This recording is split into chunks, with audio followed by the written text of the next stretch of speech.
Hello, and welcome to IMARA Woman Magazine. I'm Wendy Brawley, and I'm joined today by our wonderfully talented co-host, Ms. Jessica Martinez. Hi. And in today, for Marcia Bavard Wynn, we have Ebony Looney. Hi. And to my right, we have Donna Ayers. Hello. Well, we have got an action-packed show for you today. Everything from the U.S. Supreme Court's recent decision on affirmative action to how to go about establishing probate in the event of your death and everything in between. So, ladies, are you ready to get started? Oh, goodness. Oh, yeah. Well, I know that some of you have probably been keeping up with some of the reports on the news about the recent decisions that the Supreme Court has been handing down. And a lot of people are a little upset about some of those decisions and the impact that they will have in terms of changing the direction and focus maybe that the country is headed. Some people think we're headed in the wrong direction. Others don't. Well, today I want us to kind of delve a little deeper into one of those decisions that had to do with affirmative action. And basically what the Supreme Court said was in a case where a young Texas student applied for entrance into the University of Texas and was denied, she said, because of race. She sued. And it ended up ultimately in Supreme Court to determine whether affirmative action as we know it is still good law for the nation. And the court basically said, look, we're sending this back to the lower court. And we are saying that, affirmative action should only be used in the event that there is no other approach to gain college campus diversity. It has to be, if there's another race neutral, I think was the court's terminology, approach, then you need to use that. What do you think? I mean, do you think we still need affirmative action? I think that attitudes are evolving and views are evolving, and we have seen that in many of the cases that were handed down by the Supreme Court in that final week. Personally, I do not really endorse anything other than a merit-based system. I mean, in this particular case, it was a Caucasian female who thought that she had been denied, who stated that she'd been denied because they had a certain percentage set aside for diversity or folks who maybe didn't have a lot of money. And I don't know that that's something that should be considered in a college decision other than in their financial aid office. But I would like to see us, I would want to know that I was accepted based on merit and not just because they needed a girl. Well,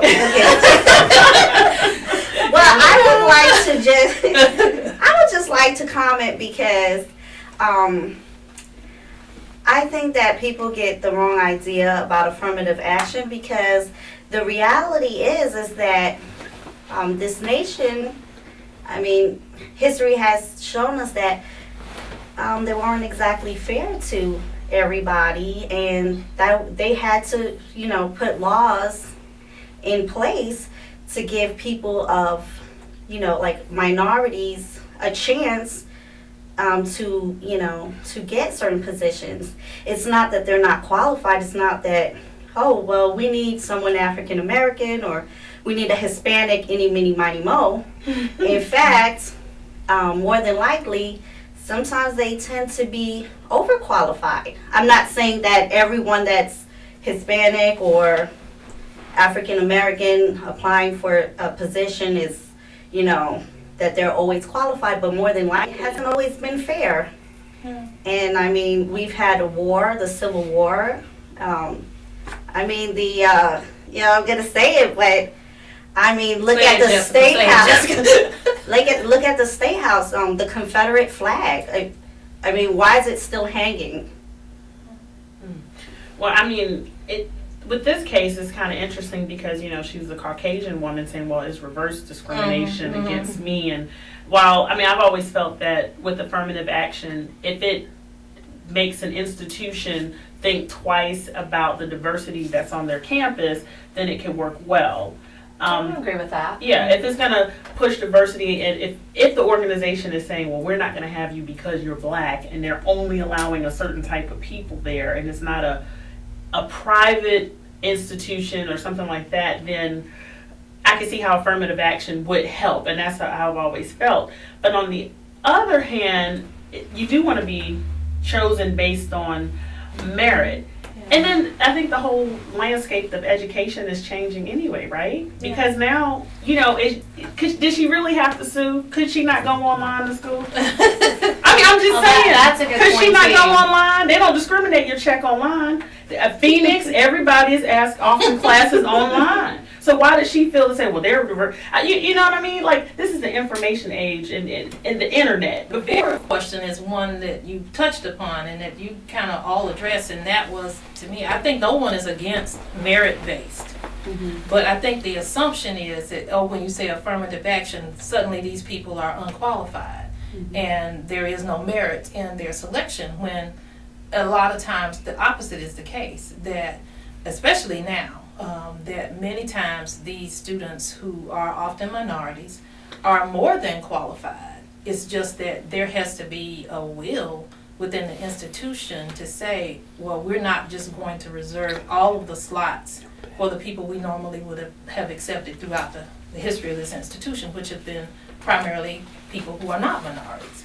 So if you're serious about diversity, you have to look at both merit and opportunity. I think that's perfectly the right thing to do. I mean, I think it's great. I mean, in that sense, but with this young woman, she said it was reverse discrimination because of affirmative action. So Which is also addressed in the Civil Rights Act of 1964. And Okay. it is addressed in the law, and it specifically prohibits against reverse discrimination as well. And a lot of people don't know that, but that is in the law. Yeah. Well, Donna, you got the next topic. What are we I talking do, about? and it's an interesting tie-in to what we have been talking about today. And a lot of folks that know me know that I'm a huge fan of Paula Deen, and she has been in the news lately, and not for very positive reasons, about statements that she made years ago.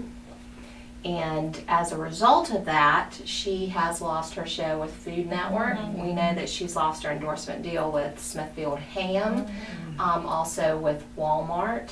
QVC is taking a wait-and-see approach. But several folks have dropped her as an employee and or spokesperson as a result of something that happened. And so I just wanted to talk about that a little bit. It's a lot of chatter going on in the Twitter universe and on social media, the interviews on Today and the other talk shows. And I got a quote from Time Magazine, for a writer for Time Magazine. He was an African-American male, and he said this: "People of Dean's generation can neither change the past nor completely escape their roots in it any more than the rest of us.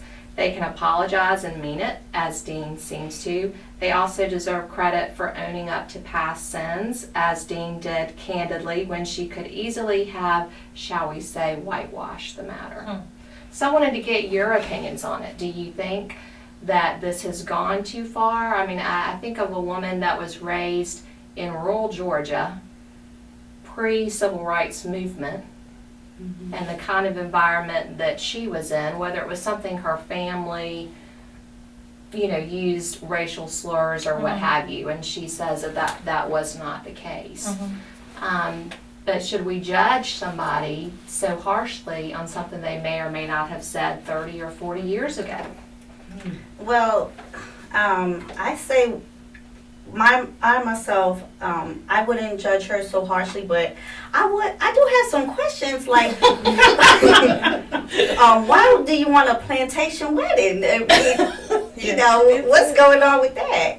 I like Paula Deen, and I saw her apologies, and I felt that they were heartfelt, and I think she's a good person. And I really admire her, because all she had to say was, no, I never said that. That's a lie. But the fact that she didn't want to lie, and she has a lot of guts for that. I really admire her for that, and I say that this is a good learning process, and it kind of exposes the mindset of people of her generation, and it's time to let those theories go, because we're not going back. But do we not give her credit for some evolution, things that were said in the past, a pejorative term that was said decades ago? Oh, yeah. And she said in one of her interviews, basically, let he was without sin cast the first stone. Yeah, I think that's absolutely true. I mean, Jesus said that. No one is without sin, but the problem is that in the Twitterverse and with Black Twitter, if you do something, obviously this was a no-no, and it came out, and everybody's reading the deposition. Some are, and some are not. Is that getting dragged in the mud publicly is like the public court of opinion. I after hearing this and reading all the tweets and the Paula's best dishes, I thought, I hope I never get dragged down in Black Twitter like that, or in the public court of opinion, because that could be even worse. What I thought was very sad was that obviously the use of that word is horrible. She said it. I'm not surprised that it has happened. She apologized. But after reading some of the deposition, I was like, wow, this seems to take away from the more important aspects of workplace environment, things that go on in the workplace. I mean, why are we as women, or why are people not backlashing for showing pornography and all this other stuff? What the case was really about. The case was really about that. So all of a sudden we're getting upset about this word. Yes, it's a horrible word, but what about all the other stuff? So you mean to tell me that you can be in the workplace and have this stuff going on? Well, wait a minute now, hold on now, you better not call me that word. We're gonna drag you through the mud. So it's kind of like, what about that? What about workplace conditions? So sometimes, my heart kind of went out to her on TV. I was thinking, as everybody else was kind of joking, where's Olivia Pope? Which, rumor has it she has hired the lady. She has hired Judy Smith, so she should have maybe a little late ago, Lord. But it's just one of those things where you're online and you read stuff and you say, you know what, my goodness, are we going to have a public lynching of this, and all the smoke and mirrors of what the real issue is? Can we talk about like workplace issues? That's a good point. And when I first heard it, I was like, she's 60-something years old. Probably grew up with the word, I mean, and I'm not trying to make light of it, but I wasn't, I didn't think it was such a big deal. And I think even when I found out that she said it kind of, I said it, I was like, well, she's being brutally honest. But she was under oath. Yeah, she was under oath, and she should have told the truth, and she did. And it cost her a lot because she was very honest. Millions of dollars. And I don't think it's over yet. But the interesting thing for me was that I wasn't taken aback, like, everybody was the N-word, oh my God, she said it, as much as when they delved a little deeper and they talked about the wedding and the plantation wedding and dressing up the wait staff as slaves. Now that I thought was crossing a different kind of line. Well, she said white jackets and black bow ties. That's another thing with social media these days. That some things get... So she didn't exactly say that. Well, was it just that somebody... No. Did she say I wanted a plantation? Did she say that? Because that's what I read. She specified a dress code for the waiters. And she did say specifically, now in all fairness, that she wanted black waiters. And then later on in the deposition, I think they asked her to elaborate, and she talked about going to a nice restaurant with her husband and about how the wait staff was dressed. And then she said, well, I guess they were kind of dressed like slaves. Yeah, that's the part that kind of... If we was watching, my support would dwindle a bit. Right. Would you still eat at her restaurant and buy her products, as you have said, after all of this? I'm not going to have that choice because they're closing them all. Well, Donna, thank you very much. That was a very good topic. Well, listen, stay with us, because after the break, we're going to learn a lot more about another important topic, maybe not as controversial. We're going to talk about probate with a very special guest, the Richland County probate judge. So stay with us. We'll be right back.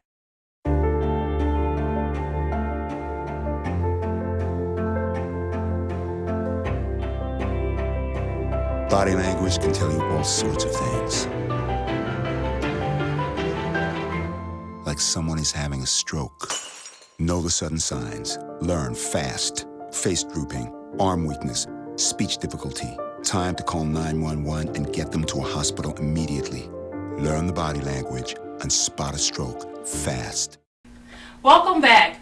We're delighted to have with us today Judge Amy McCullough, the Richland County probate judge. Judge McCullough, thank you so much for joining us today. Thank you for having me. And thank you for that wonderful article in IMARA Woman Magazine. And it was interesting because we talked about probate issues But we talked about them from a conflict standpoint, because I would imagine that in your position as the probate judge, you see lots of conflicts when it comes to probate issues. Unfortunately, we do see a lot of families in conflict, and sometimes it's about who's going to be in charge, who's going to lead and handle the administration. And then we have deeper conflicts about who's going to receive and what they're going to receive. And it's so helpful when families are able to plan ahead with a will that can direct us and give us what they want us to do, as specific as they can be, about who's going to be the one in charge, the personal representative, who they've chosen and trust the most to administer the estate, and how they want their assets to pass. And that's very difficult when there's more than one person receiving. There can be some conflict. Oh yeah, I've seen it happen a lot of time in the closest of families. In the closest. Well, I'm glad you mentioned will, because a lot of folks think they understand the legal definition of a will, but what is a will and what constitutes a will? In South Carolina, the legal requirements for a will to be valid is that it's in writing, number one, that it is signed by you and witnessed by two people who don't take under the document. So although our statute is very clear on those points, there's some other considerations that we want you to put in place. Again, the naming of a personal representative, the naming of an alternate personal representative in the event the first person cannot serve, and then thinking about what you own and who you want to receive and how you want that actual transfer to happen. So who do you want to receive your house, be the beneficiary of your house? And if you have more than one child that you're trying to take care of or benefit, you really need to think through, as we call them, the unintended consequences of saying, I want all of my children to share in my car. I want all my children to share my house. Really, how's that going to work? We have so many families who plan, who have bought real estate and who have invested and taken care of the real estate and have more than one child, and they really have said to the family, I want the house to go and benefit the one who needs it the most. Yeah, I hear that a lot. Yeah. And it's really, how do we determine who needs it the most, and how we fairly allow for someone to live in the house and what they're then financially responsible for. Wow. So, I guess some people, or a lot of people, or maybe it's not that many, just don't have wills. Is that how they get to your court? I mean, what happens that gets them into your court? That's a great question, Wendy. But anytime you have assets and you've passed away, whether you have a will or don't have a will, the probate is the process that takes it from the deceased individual's names and transfer it to the beneficiary's names. So it's overseeing the process of transfer. We also have to make sure that if you have a debt at your death, that your debt is appropriately handled. And sometimes that is paying the debt, sometimes that is negotiating or challenge the debt that has appeared as a claim against the estate. And then once those responsibilities are handled, then it's the overseeing of the appropriate transfer to your beneficiaries. We want you to have a will because, again, it allows you to have some direction and some choice, and it gives us some help. But so many people have passed away in Richland County without a will, so it's so important what you're doing here tonight and helping get that information shared so that you can give us some assistance, that you can tell us what you want us to do. Well, ladies, y'all chime in. I don't want to ask all the questions. I got a ton of them, though, but y'all go ahead. I mean, well, I have a question. I have 3 kids, and it's funny when I heard you say that because I have a house, and my dream is that when I pass on, that I would just leave them the house. So in the event, of course, I want them to get their own, their own house. But in the event something should happen, I would like them to have somewhere to go to. Right. So is that not a good idea to leave them, the house for the 3 of them? I think you're thinking as a mother of minor children, and that's an even more important reason to plan. If you have minor children that you're trying to take care of, and we don't want to think about passing. We don't want to plan for that event. But if you have minor children, you're actually the person we want to plan the most. Because we don't want you to leave an unintended consequence of not having a will with direction, and then we have minors inheriting real estate. And that sounds like what you want to happen, and it may ultimately be who you want to receive title to your real estate. But imagine a minor not being able to have choices because minors in South Carolina can't contract, and minors in South Carolina can't be responsible for a mortgage. So if that is where you are, you may want to leave it in trust for them, and you can say that in your will. I leave these assets in trust for my minor children, and in your will, you're naming a trustee. Who would you want to take care of the financial aspects for your children should you die before they are adults?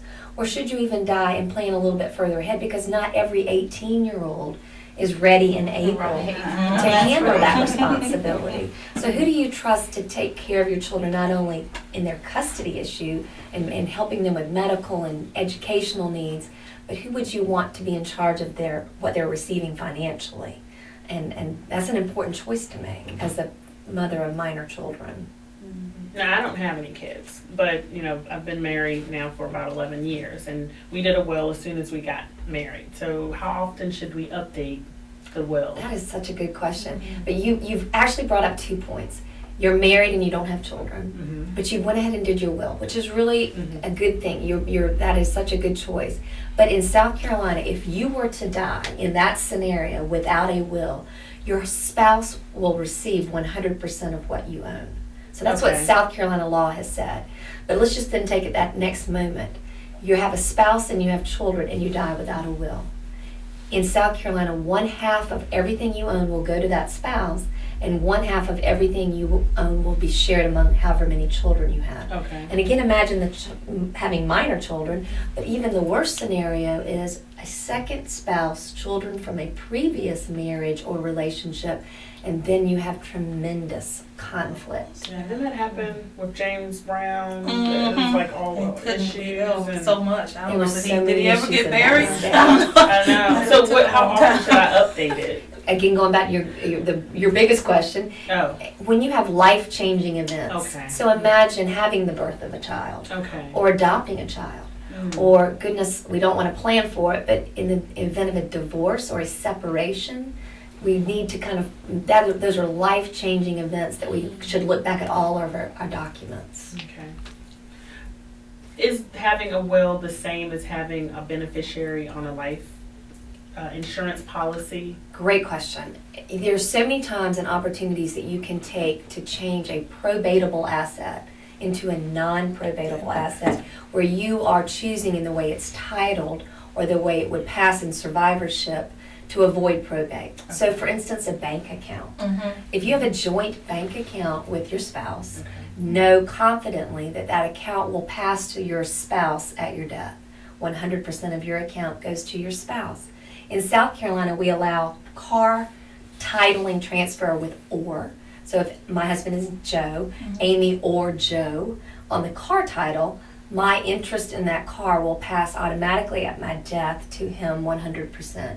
And we have a way to deal with that with real estate. So if your deed were to read Amy and Joe McCullough, joint tenants with right of survivorship, you are telling us that you want that real estate to pass automatically to your husband in a survivorship, as a survivorship asset. The same is true of a beneficiary of a life insurance, a retirement account. You can even make your bank account pay on death to a specific person. So you may not want to have a joint account with someone. For instance, my husband is not somebody I would have a joint account with, because he wouldn't write it down. Hi, Joe. He wouldn't write it down, and I'm sure we'd do something inappropriate there. So I don't want him joint on my account, but I want him to have it at my death so I can go to my bank and make it pay on death to him. Well, I mean, that's a good question, because, I mean, we don't have a joint bank account, and we love and trust each other, but, Sure. you know. Yeah. He told me these are all the account numbers if something happens and Right. beneficiary, but while you're living, don't go buy your shoes with the household. Paula, can you talk about the importance of having a living will? This month marks 5 years since I lost my mother. She was a registered nurse. She felt very passionately about having those wishes in writing. She understood the brevity of life. When it's my time to go, I want you to let me go. And so having that guidance was very helpful in a very hard moment. So can you talk about It's that? a very difficult conversation to have, especially if you're uncomfortable or not sure how you feel. but a living will. And in South Carolina, we have a state form for this. It's declaration for a desire for a natural death. So if you feel passionately about having things, and this is the end of life stage, and your mother was well informed and wise to choose, and a gift it gives to your family, that if you've chosen it, this end of life stage, where the doctors have rendered that opinion, that there is a permanent vegetative state or no brain activity, and what would they want done to sustain their life, or what do you want withheld to let you die what we consider a natural death. And these things are very hard to discuss. Ventilation, hydration, tube feeding, the things that sustain our body. And if we know how we feel about that, if you know personally how you feel about that, filling in that form and having it available for your family in that moment is such a gift. The other thing we really want you to have is a healthcare power of attorney, and a much simpler pullback from that end of life issue. We're talking about something that could happen if you go to the hospital and have a procedure and you're not able to speak in the moment, you're temporarily unable. Who do you want to speak for you on your healthcare decisions? Who is that person that steps in for you? And again, this is a state approved form, a fill in the blank form that is available for everyone in South Carolina. So I really want to encourage that also. Can they get those forms? Where would they get them? Almost every judicial probate website is going to have the forms or a link to the forms. Okay. Obviously, our South Carolina Judicial Department has the form. My website, Richland County Government, you can search rcgov.us, and the form is there. Thank you, Judge McCullough, for being here. Thank These you. are very good questions, very interesting topic. Whoever thought that, probate could be so intriguing, but it's a is. topic that we don't talk about. Yeah. It really is. Thank you for allowing me. Well, thank you. Thanks for being here, and stay with us. We'll be right back. Your health, your business, your family, your community, your life. IMARA Woman Magazine tells your empowering stories like no other publication can. So who's an IMARA woman? I'm an IMARA woman. I am an IMARA woman. I'm an IMARA woman. I am an IMARA woman. I am an IMARA woman. So like us, follow us, watch us, because IMARA Woman Magazine is all about you. Well, that completes our show today. We hope that you enjoyed it and that you learned something that both inspires and empowers you. Now remember, you can read more about any of the topics covered on today's show in IMARA Woman Magazine. Well, until the next time, peace and blessings.